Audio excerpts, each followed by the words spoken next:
آچمه یا از شما خواهش میکنم که خواهر مادر من یا کمک هم کنه. سلام علیکم اپا. نوم چی اپا؟ سلام علیکم، من دلنوزم. دلنوزه یا؟ مادرت کی گم شد؟ اگه بار مادر زنگ زدی پرایل نه؟ مادرم 2020 گم شدگی ای. وای در مسکو اینجا و چی کار اومده بود؟ برای کار کردن. کدوم شهر آمدگی بود. در کدوم شهر؟ شهر سپرلوفسکی اوبلاست ده. شما چند فرزندی؟ ما 5 دختر هستیم. پنج دختر. همه تو بدر دیوال خودم اکثر شوهر داری همه تو نه؟ ما شوهر داریم. یک خواهرچه دارم. ماشاءالله های. همون برای همین مادرم کمتر بطاقتی کردیسته. چند ساله ای خواهر میده کید؟ که در انتظار مادر صنف 6 11 ساله. 11 ساله ها؟ این مادر تو گیجاش چه دستیوی از برمداد نه برمداد چی گفته بود؟ مادرم کارکنی رفته. کارکنی رفت سال 2020 بود. 2 سال پیش باید می اومد. باید تاجیکستان می اومد. ماه فوریه بود. زنگ گپ می زده. ماه فوریه بود. گفت که من میام. من خانه را میام. گفته زنگ زد. همون خیلی چمداناش تیار بود. همه چیزش تیار بود. همون خیلی تلفنش مردگی دیگه تلفن نکرد موبا. همین قصیوی از میبرایم نیست از اداره کرد. بلیت گرفته بود؟ بلیتاش تیار بود. همه چیزش تیار بود. باید 14 فوریه بود آخران گپ زدگیمون. باید تا 20 فوریه در خانه میشید. بعد همون روز 14 فوریه ساعتی 7 و چند بود تلفنش کشتگی. همون خیلی کشتگی دیگه درکش نیست. شهر حصار گفته یا شما؟ ای قرغان. خب نوم فامیل مادر چی بود؟ نقوه سلامت خدای بردی 1973 ساله. یا بارگه تکرار کو. نقوه سلامت خدای بردی نه. همین فامیلش چی خیلی یا بارگه بگو. رضا سلامت. خب انشالله اپا جان من ویدیو شما رو حرکت نمیم پرتام به خاطر حالا صورتاش میمونم کدومی که انشالله حرکت میکنن دستگیری میکنن. مردم مهاجر یگان گپ گفتنی هستی مردمی که مقصد دستگیری میکنن غریبه.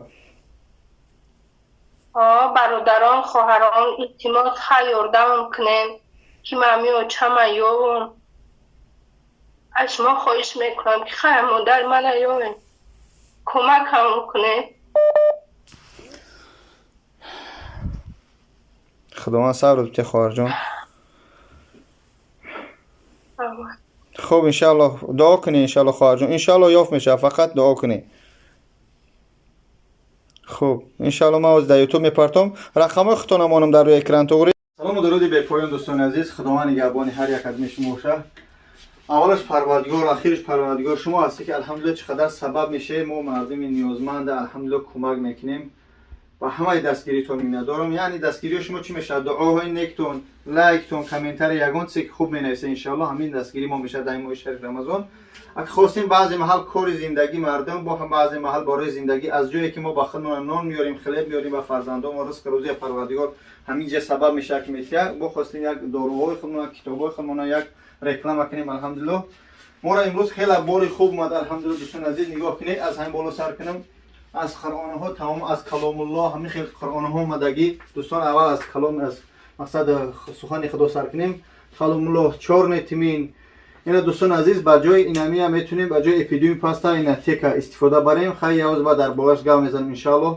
آب زمزم برای پروستاتیت، مسواک برای دندون شویی، برای بوی تای کش دوستان عزیز، برای مسکه رو، برای کرما برای خواهرها، برای اینا کسال پوست سفید که بقال میبخشه کسی باشه پیست رو میگن برای وای روغن مورچه برای مهره میرزونن چی میکنم پشم تنه میرزونن برای خراب شوی دوستان عزیز، برای فربی شوی برای فربی شوید دوستان. قرآن‌های روچکدار با قرآن‌های مقصد با یعنی که چی میگن لامپا هستن و یا میخونن.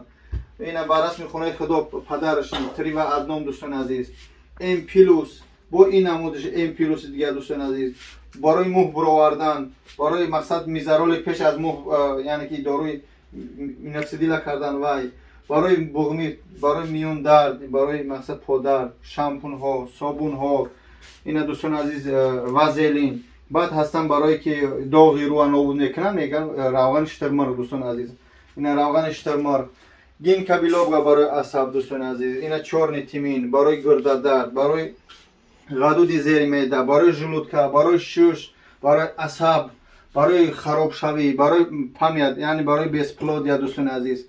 خلاصه از این برادر عزیز چورنی تیمین، روغن کدو برای روده ها، برای کرمای شکم، برای یعنی جین، برای سحر و جادو، برای شوهر دوستان عزیز.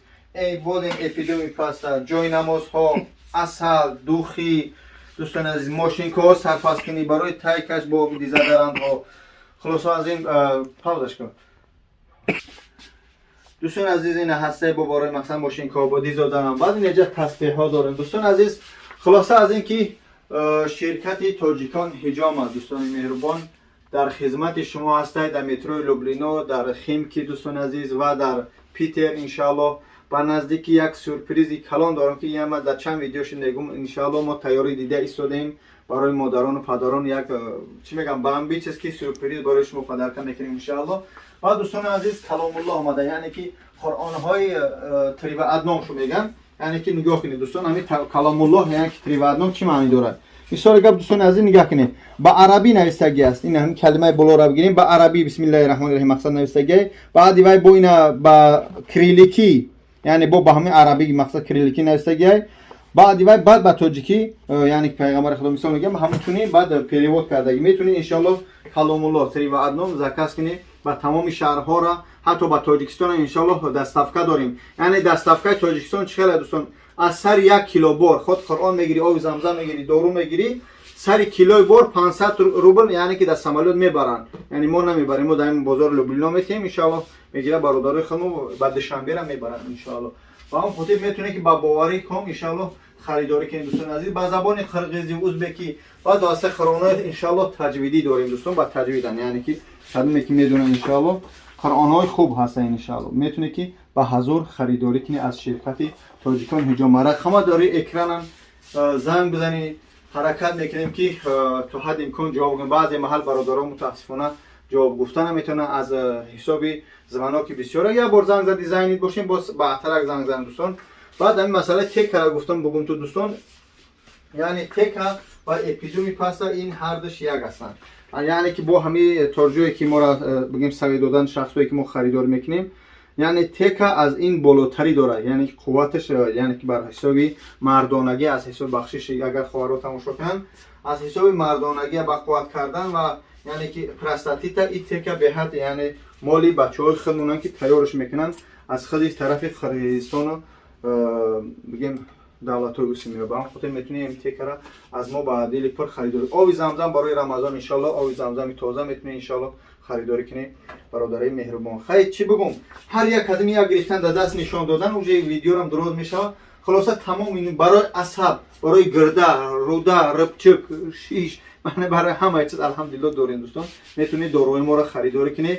قدمی که در همین ماه شریف رمضان با شرکت تاجیکستان حجام را میان انشالله ما یک قرآن پدرکشون میکنیم فرق نداره مرد زن. ما جای حجامه خودمون برای زنان هم کشودیم در مترو لوبلینا برای مردان هم کشودیم انشالله. خوب بیایید در امان خدا. السلام علیکم و رحمت الله. ویدیو ما یعنی بعد ویدیو مادر شد خواستم که همین ویدیو را یعنی بعد ویدیو مادر بونم که همه تماشا کنن هم یار برای ویدیو بالا ویدیو خوب نمیشه. با بعضی آدما بگن که اول مادرم میونه برای پرسماتر. دوستان عزیز بدونه که کانال خدمت میخوام چه خیلی استفادهش میبرم اما حرکت میکنم که به عزت نفس یک کس نرسم. هر کارو میکنم به خاطر خدا میکنم. هر دستگیری شما میکنی برای خاطر خدا و خاطر برادرم تو میکنی که الله شاهده کسی را ما رکلام کردم تا حال من یگان پول نگرفتم بجز یک بار کیرا پروفسور زیارتچو را چی کردیم رکلام کردیم 5000 مو در کارتم پرداخت. دیگه یگان کس پرداختگی نیست.